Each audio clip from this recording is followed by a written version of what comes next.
Selayang Pandang yang akan dibacakan oleh Saudara Suwardi Alimadia. Kami persilakan. Assalamualaikum warahmatullahi wabarakatuh. Selayang Pandang Yayasan Majelis Tafsir Al-Quran atau MTA. Pendirian dan kedudukan. Yayasan Majelis Tafsir Al-Quran atau MTA adalah sebuah lembaga pendidikan dan dakwah Islamiyah yang berkedudukan di pusat di Surakarta. MTA didirikan oleh almarhum Al-Ustadz Abdullah Topel Saputra di Surakarta pada tanggal 19 September 1972. Di latar belakang pendirian. Pendirian MTA dilatar belakangi oleh kondisi umat Islam pada akhir dekade 60 dan awal dekade 70. Sampai pada waktu itu umat Islam yang telah berjuang sejak zaman Belanda untuk melakukan partisipasi baik secara politik, ekonomi maupun kultural justru semakin terpinggirkan. Ustadz Abdullah Topel Saputra, seorang mubaligh yang karena profesinya sebagai pedagang mendapat kesempatan untuk berkeliling hampir ke seluruh Indonesia kecuali Irian Jaya. Melihat bahwa kondisi umat Islam di Indonesia yang semacam itu tidak lain karena umat Islam di Indonesia kurang memahami Al-Quran. Oleh karena itu, sesuai dengan ucapan seorang ulama bahwa umat Islam tidak akan menjadi baik kecuali dengan apa yang telah menjadikan umat Islam baik pada awalnya, yaitu Al-Quran. Al-Ustadz Abdullah Topel Saputra yakin bahwa umat Islam Indonesia hanya akan dapat melakukan partisipasi di segala bidang apabila umat Islam di Indonesia mau kembali ke Al-Quran. Demikianlah maka Ustadz Abdullah Topel Saputra pun mendirikan MTA sebagai rintisan untuk mengajak umat Islam kembali ke Al-Quran. C. Bentuk badan hukum. MTA tidak dikehendaki menjadi lembaga yang ilegal, tidak dikehendaki menjadi ormas atau orpel tersendiri di tengah-tengah ormas dan orpel-orpel Islam yang telah ada, dan tidak dikehendaki pula menjadi underbel ormas-ormas atau orpel-orpel tertentu. Untuk memenuhi keinginan ini, bentuk badan hukum yang dipilih adalah yayasan. Oleh karena itu, pada tanggal 23 Januari 1974, MTA resmi menjadi yayasan dengan akta notaris R. Sugondo Noto Dirjo. Tujuan didirikan MTA adalah untuk mengajak umat Islam kembali ke Al-Quran sesuai dengan nama dan tujuannya. Pengkajian Al-Quran dengan tekanan pada pemahaman, penghayatan, dan pengamalan Al-Quran menjadi kegiatan utama MTA. Kegiatan pengajian. Pengajian khusus. Pengajian Al-Quran di MTA dilakukan dalam berbagai pengajian yang dapat dibedakan menjadi dua, yaitu pengajian khusus dan pengajian umum. Pengajian khusus adalah pengajian yang siswanya juga disebut dengan peserta, terdaftar, dan setiap masuk di absen. Pengajian khusus ini dilakukan seminggu sekali, baik di tingkat perwakilan cabang maupun di pusat, dengan guru pengajar yang dikirim dari pusat yang disetujui oleh pusat.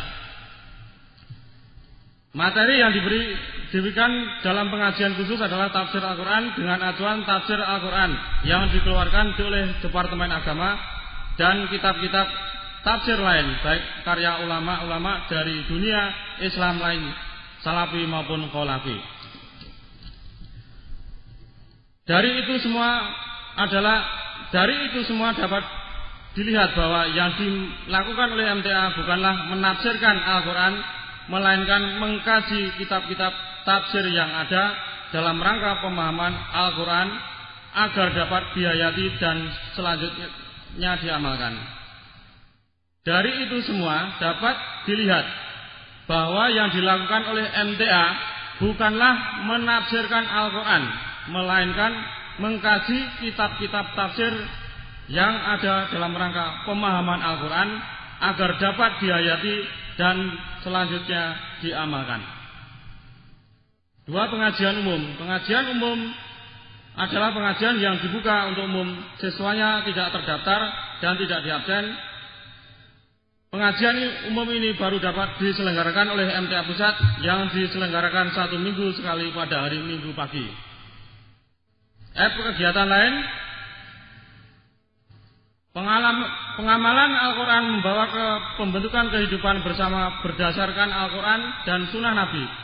Kehidupan bersama ini menuntut adanya berbagai kegiatan yang terlembaga untuk memenuhi kebutuhan anggota. Oleh karena itu, di samping pengajian, MTA juga menyelenggarakan berbagai kegiatan. Selain sampai saat ini kegiatan pengajian yang diselenggarakan MTA adalah pendidikan. Pendidikan di sini terdiri dari formal dan non formal. Pendidikan formal terdiri dari TK, SD, IT, SMP dan juga SMA.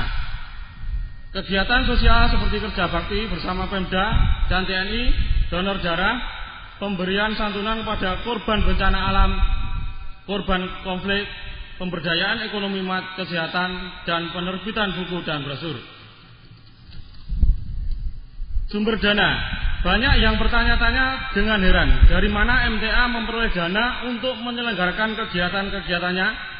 Isu yang pernah berkembang di masyarakat bahwa MTA memperoleh dana dari luar negeri. Isu lain mengatakan bahwa MTA memperoleh dana dari orpol tertentu. Sesungguhnya apabila umat Islam betul-betul memahami dan menghayati agamanya, keheranan semacam itu tidak perlu muncul.